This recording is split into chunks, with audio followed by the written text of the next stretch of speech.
Bonjour tout le monde, bienvenue sur Chaîne Cuisine Marocaine, j'espère que vous allez bien. Parmi les gâteaux qu'on trouve spécialement sur toutes les tables du ftour durant le mois sacré du Ramadan, ce fameux gâteau au miel traditionnel bien parfumé, la choubakia. Cette fois-ci, je l'avais réalisé de façon très simplifiée, avec moins d'ingrédients accessibles à tout le monde.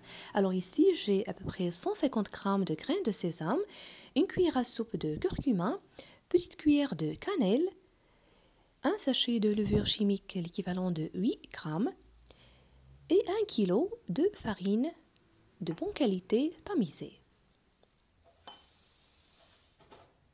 Je commence par moudre les graines de sésame. Vous pouvez aussi utiliser les amandes, donc moitié d'amandes et l'autre moitié de graines de sésame selon ce que vous avez. Premièrement, et dans ce récipient, je mélange bien ces ingrédients secs avec un verre de 100 ml d'un mélange de beurre fondu et de l'huile végétale. Habituellement, on mettait de la levure boulangère, de l'huile d'olive, l'œuf, la gomme arabique et j'ai déjà réalisé avec vous une autre recette de la choupakia traditionnelle. Contenant ces éléments, vous trouverez la recette sur ma chaîne. Et pour les personnes qui habitent dans d'autres pays qui n'arrivent pas à trouver ces ingrédients, ce n'est pas grave, cela ne changera rien à votre recette. Vous pouvez tout simplement uniquement utiliser pour parfumer la pâte, la cannelle, les grains d'anis moulu. Il faut ramasser la pâte avec un mélange d'eau, de fleurs d'oranger et l'eau, avec un verre de beurre fondu ou mélangé avec de l'huile végétale. Pour moi, et dans cette recette, j'ai enlevé l'œuf, la levure boulangère et de l'huile d'olive, puisque ça donne une odeur avec le temps. Et aussi, la plupart des gens le réalisent comme ceci pour le ramadan vraiment à l'avance. Pour le conserver pendant un mois ou deux, il garde la même saveur et le même goût.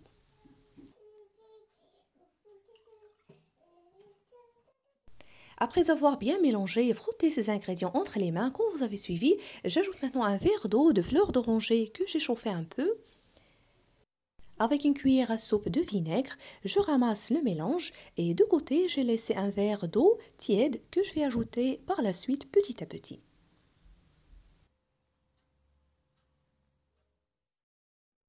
Alors la pâte doit être homogène, pas très dure et pas très molle, comme ceci.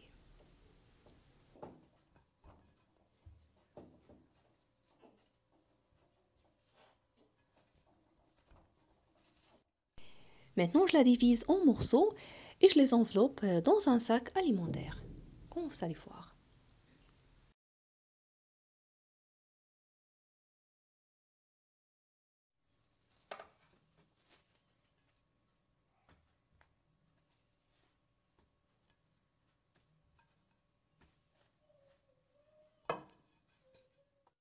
Avant de la laisser reposer, je vais l'étaler à l'aide du rouleau à pâtisserie pour obtenir un bon feuilletage.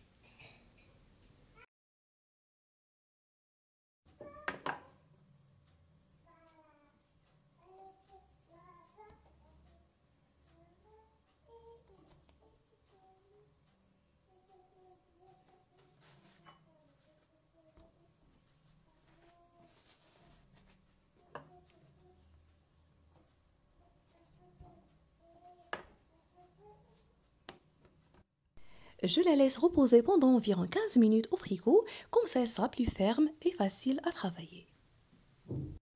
Après ce temps de repos, je la sors du frigo et à l'aide du rouleau à pâtisserie, je l'étale, comme vous allez voir, finement. Si vous en avez une machine à pâte, ça aide beaucoup pour avoir une pâte assez fine.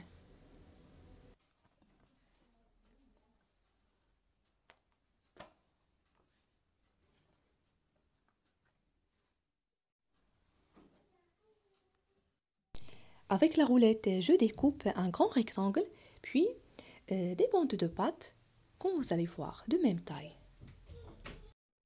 Et pour l'excédent de pâte, n'oubliez pas de les envelopper pour éviter que la pâte se durcisse.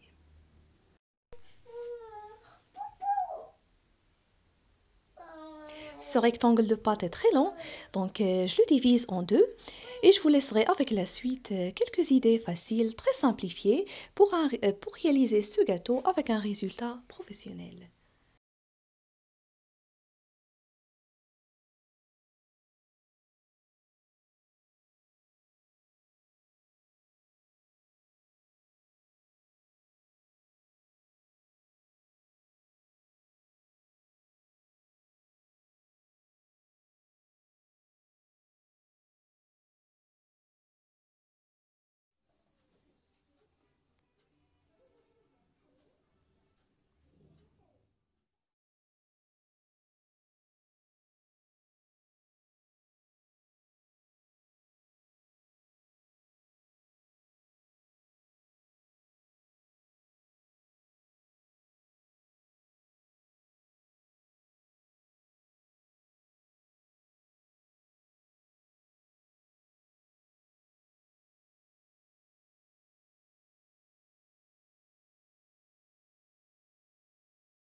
Et si vous en avez aussi ces deux tampons qu'on utilise spécialement pour ce gâteau, ou bien juste avec la roulette, ça dépend de votre choix.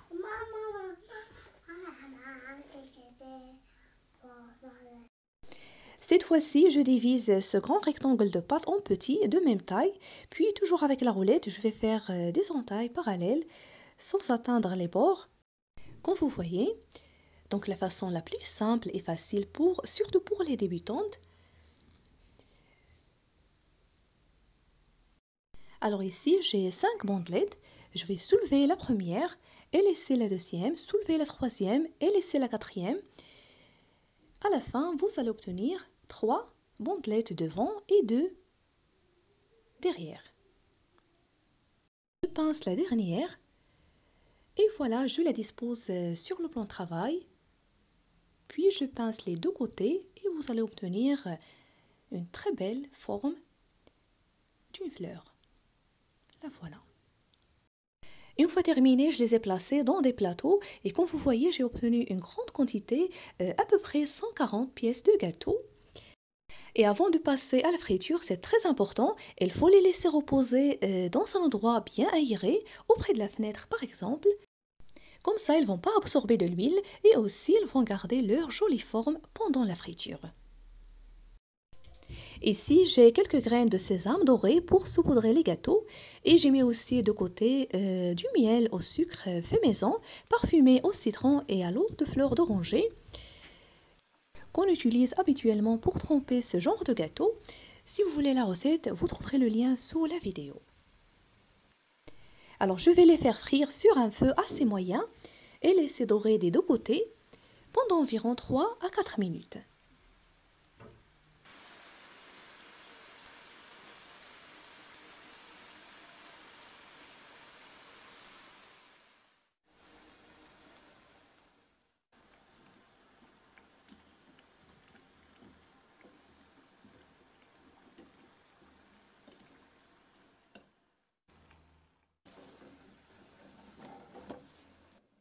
Une fois qu'ils prennent la belle couleur dorée, trempez-les directement dans le miel.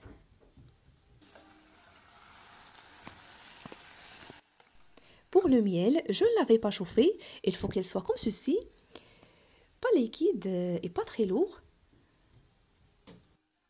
Alors je les laisse tremper dans le miel pendant quelques minutes, le temps de faire frire une deuxième quantité. Après, je vais les mettre dans une passoire, puis je les saupoudre de graines de sésame doré.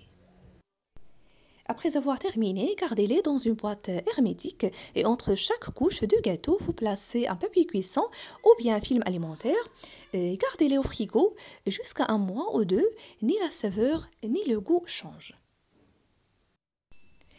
Alors j'espère vraiment que j'ai bien expliqué la recette pour vous faciliter la réalisation, surtout pour les débutantes. Et si vous appréciez la recette d'aujourd'hui, n'oubliez pas le pouce bleu, le partage et de me laisser vos commentaires.